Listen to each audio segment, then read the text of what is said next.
The marble floors of Anderson and Pierce law firm echoed with each step as I approached the conference room. Through the glass walls, I could already see them. My sister Diana in her designer suit, my brother Marcus leaning back in his chair with that familiar smirk, and their spouses sitting like loyal soldiers in a battle formation. The conference room door felt heavy as I pushed it open. The conversation stopped abruptly, replaced by a thick silence and 5 pairs of hostile eyes. "What are you doing here?" Diana's voice cut through the air. She stood up, her manicured hands pressed against the mahogany table. "This is a private family matter." I adjusted my simple black blazer, feeling suddenly aware of how it paled in comparison to her Chanel suit. "Dad's will reading is in 10 minutes. I'm still his daughter, aren't I?" Marcus let out a dramatic sigh. "Come on, sis. We all know Dad cut you out years ago when you refused to join the family business. You chose to be a financial advisor, instead." He made air quotes with his fingers. "If that's even what you really do. You don't deserve to be here," Diana added, her voice dripping with contempt. "You abandoned the family. Walked away from everything Dad built. Now you want to share." I took a seat at the far end of the table, placing my worn briefcase carefully beside me. The lawyer would be here any minute and I needed to stay calm. Years of preparation had led to this moment. "I'm not here for what you think," I said quietly. Diana's husband James, a banking executive with more ambition than ethics, scoffed. "Then why are you here?" "To see how much you lost by betraying your father's wishes." The memories flooded back. Dad's ultimatum 5 years ago, the screaming matches, the threats. "Join the company or you're dead to me." He never understood that I saw the rot beneath the surface, the mounting debts, the questionable deals. Or maybe he did understand, and that's why he was so afraid of my choice to work in finance. Mr. Patterson, the family lawyer, entered the room with a thick folder. His eyes widened slightly when he saw me, but he quickly composed himself. "Now that everyone's here, we can begin the reading of Harold Matthews' last will and testament." "She shouldn't be here," Diana protested. "Dad made it clear. Ms. Matthews has every right to be present," Mr. Patterson interrupted, shuffling his papers. "Now shall we proceed?" The next 30 minutes unfolded exactly as I'd expected. The family estate split between Diana and Marcus. The company shares divided equally between them. The vacation properties, the art collection, the cars, all distributed among the loyal children. My name wasn't mentioned once. Diana's triumphant smile grew with each bequest. Marcus kept shooting me smug glances. Their spouses sat there looking like cats who'd gotten into the cream. When Mr. Patterson finished reading, Diana stood up. "Well, that's settled. You can leave now." She gestured toward the door. "Unless you want to stay and watch us discuss our inheritance?" I remained seated, my hand resting on my briefcase. "Actually, there are some documents you all need to see first." "Documents?" Marcus laughed. "What documents?" "The will is clear." With deliberate slowness, I opened my briefcase and removed a thick folder. "You're right, Marcus. The will is very clear. But so are these." "What is this nonsense?" Diana snapped. I laid out the papers one by one. "These are mortgage documents, bank loans, credit lines. All the debt that's been quietly piling up behind the family's facade of wealth." I looked directly at Diana. "Did you know Dad remortgaged the beach house 3 times? Or that the company has been operating on borrowed money for the past 2 years?" The color drained from their faces as I continued. "And these," I pulled out another stack, "are the documents showing who now owns all that debt." Mr. Patterson leaned forward, adjusting his glasses as he examined the papers. His pen slipped from his fingers, clattering onto the table. "You see," I said, my voice steady, "while you were all fighting over who'd get what, I was tracking every loan, every mortgage, every debt. And over the past 3 years I've been buying them. All of them." Diana's perfectly painted lips trembled. "That's impossible. You're lying." "Am I?" I pushed the documents toward her. "Check the signatures. Check the dates. Check the amounts. $12.4 million in total debt, now owned by Matthews Financial Holdings. My company." Marcus grabbed the papers, his hands shaking. "This can't be legal." "It's perfectly legal," I replied. "I used my expertise as a financial advisor to build my own investment firm. Turns out all those clients you mocked me for serving helped me build quite a substantial portfolio. Enough to buy every bit of debt this family accumulated while trying to maintain their precious image. The room fell silent as the reality sank in. Everything they'd just inherited came with strings attached, strings that led directly back to me. I stood up, gathering my belongings. Don't worry. I'm not planning to call in these debts immediately. Unlike some people in this room, I understand the value of family. I headed toward the door, then paused. But I do expect us to have a very interesting conversation about the future of Matthews Industries. Shall we say, tomorrow morning? As I walked out, I heard Diana's muffled sob and Marcus's string of curses. Mr. Patterson was already reaching for his phone, probably to verify the document's authenticity. They'd spend the night realizing that while they were busy mocking my career choices and celebrating their inheritance, I'd been quietly building the leverage that would force them to face every mistake, every betrayal, and every consequence of their actions. The real estate they'd just inherited? Mortgaged to my company. The family business. Surviving on loans I now controlled. Their comfortable lives? Built on debt I owned. Tomorrow we'd begin discussing terms. But tonight I'd let them sit with the knowledge that their perfect inheritance was nothing but a house of cards. And I held every card. I settled into my office on the 47th floor of downtown's newest glass tower, watching the sunrise paint the city skyline in shades of gold. The view was a far cry from the dusty cubicle where I'd started my career 8 years ago. My executive assistant, Thomas, entered with a stack of folders. They've been calling all morning. Your sister's tried 6 times, your brother 4. And the law firm? Mr. Patterson has verified all documentation. The debt transfers are ironclad. He placed a fresh coffee on my desk. The financial statements you requested for Matthews Industries are here, along with the personal asset evaluations for both Diana and Marcus. I opened the first folder, though I already knew every number by heart. The journey to this moment had started 5 years ago, the day after Dad's ultimatum. Flashback. You'll regret this, Dad had shouted, his face red with anger. Walking away from your legacy for some entry-level financial job? I'd stood my ground. Someone needs to understand how money really works, Dad. Not just how to spend it. That night I'd pulled my first all-nighter, not crying as they'd probably assumed, but researching. Matthews Industries public records, property assessments, tax filings, everything I could access legally. What I found confirmed my suspicions. Our family's wealth was built on quicksand. The next 3 years were a careful dance of 60-hour workweeks, networking and strategic planning. While Diana and Marcus attended charity galas and posted vacation photos, I was building Matthews Financial Holdings through careful investments and strategic partnerships. My first major client had been a tech startup that grew into a billion-dollar company. They trusted me with their IPO, and that success attracted more clients. Each win meant more capital, more connections, more opportunities. All while keeping my growing success hidden behind modest clothes and a deliberate low profile. Present day. The meeting is set for 10 a.m., Thomas reported. Your family's lawyers have requested to attend. I nodded. Good. They'll need to understand exactly how binding these agreements are. My phone buzzed. Another text from Diana. We need to talk before the meeting. Please.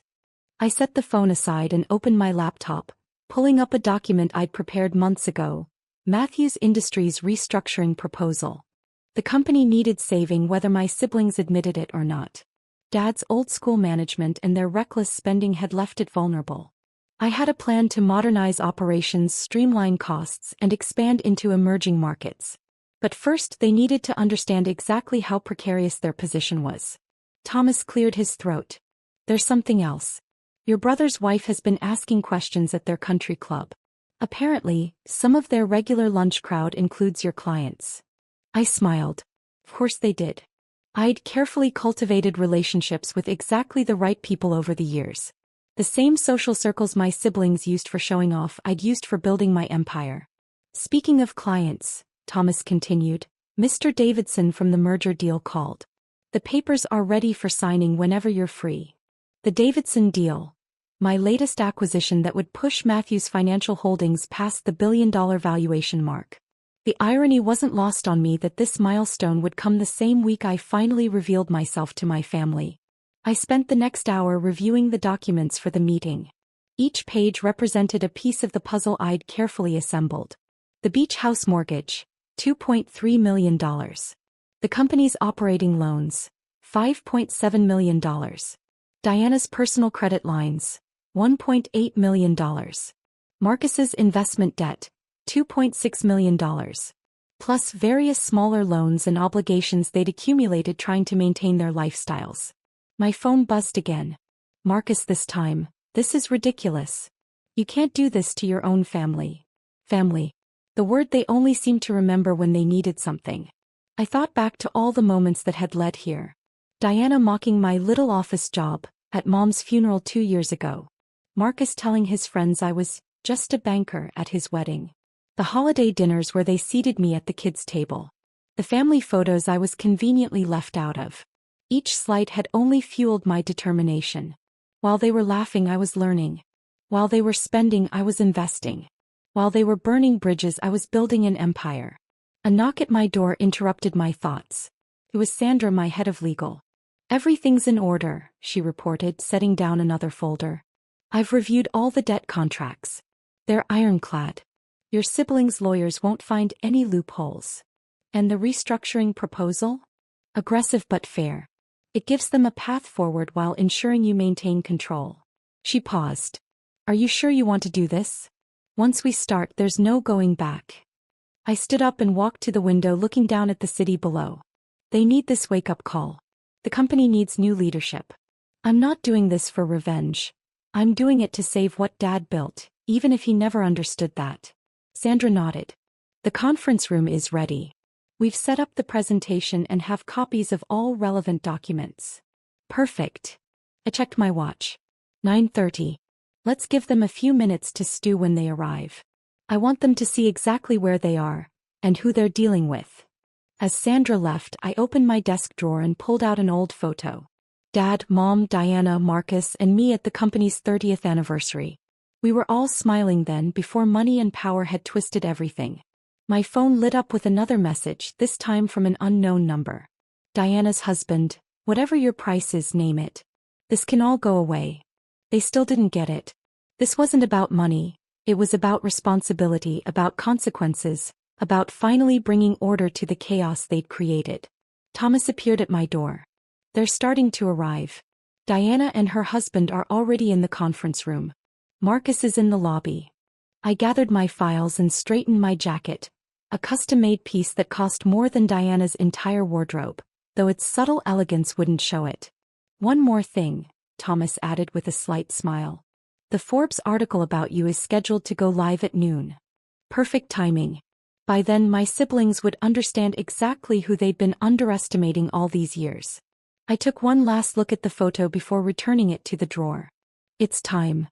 The walk to the conference room felt like a culmination of every step I'd taken over the past 5 years. Every late night, every careful investment, every quiet victory had led to this moment. Through the glass walls I could see Diana pacing, her designer heels clicking against the floor. Her husband sat stiffly in his chair, already sweating. Marcus had just entered, his usual swagger replaced by nervous energy. Their lawyers huddled at one end of the table, papers spread out before them. Mr. Patterson sat alone at the other end, looking older than I'd ever seen him. I paused outside the door, remembering Diana's words from yesterday, "You don't deserve to be here." How wrong she'd been. This wasn't just about deserving. This was about earning. And I'd earned every bit of what was about to happen. I nodded to Thomas. It was time to show my family exactly who I'd become while they weren't watching. The conference room fell silent as I entered. Gone was the contempt in their eyes, replaced by a mixture of fear and desperate calculation. My heels clicked against the marble floor, each step measured, deliberate. "Good morning," I said, taking my position at the head of the table. "I trust everyone's had time to review the documents?" Diana's husband James jumped in first. "This is absurd. You can't just dash." "Actually, I can." I nodded to Sandra, who began distributing new folders. "These documents outline exactly what I can do.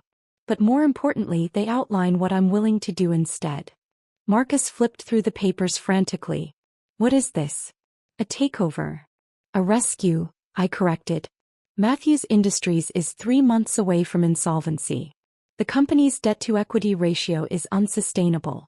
Client contracts are being lost to competitors. And the market value of our core businesses has dropped 40% in 2 years. Diana's face flushed. That's not true. Dad would never dash. Dad hasn't been making the decisions for years. I cut in, pulling up the financial projections on the screen. You have. And here are the results. The graphs told a stark story: declining revenues, mounting debts, failed expansions. 5 years of mismanagement displayed in clean, brutal lines. But that's why we're here. I clicked to the next slide. Matthews Financial Holdings proposes a complete restructuring. Their lawyers leaned forward as I outlined the terms. A debt-for-equity swap that would give my company controlling interest. A new management structure with professional executives.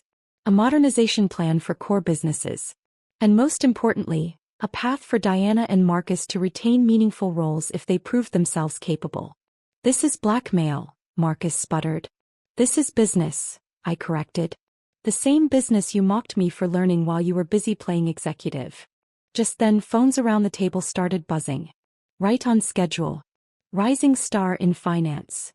The secret billionaire transforming the industry. Diana read from her phone, her voice shaking. This is about you? I let them read further.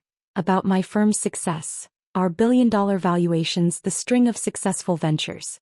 5 years of hidden achievements exposed in one comprehensive Forbes profile. All this time. Marcus looked up, his arrogance finally cracking. While we thought you were just some financial advisor. I was building something real, I finished. Not living off Dad's name. Not playing with inherited money. Building. Mr. Patterson cleared his throat.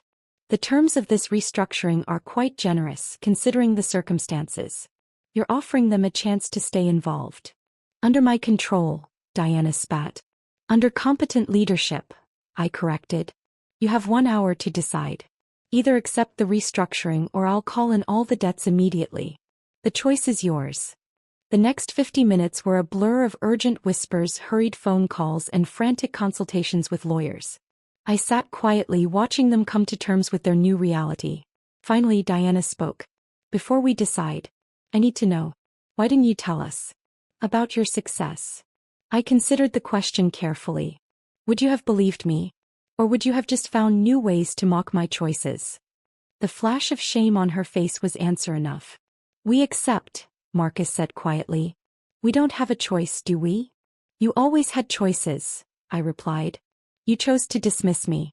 You chose to mismanage Dad's company. You chose to live beyond your means. Now you're choosing to accept help, even if it's not on your terms. The next hour was signatures and legalities. With each page I watched their old lives slip away. The unchecked spending, the casual cruelty, the easy arrogance. As the lawyers packed up their briefcases, I stood. The new management team starts Monday. I expect you both there, ready to learn, not pretend. And if we refuse? Diana asked, but the fight had left her voice. Then you'll find out exactly how difficult life can be without a safety net.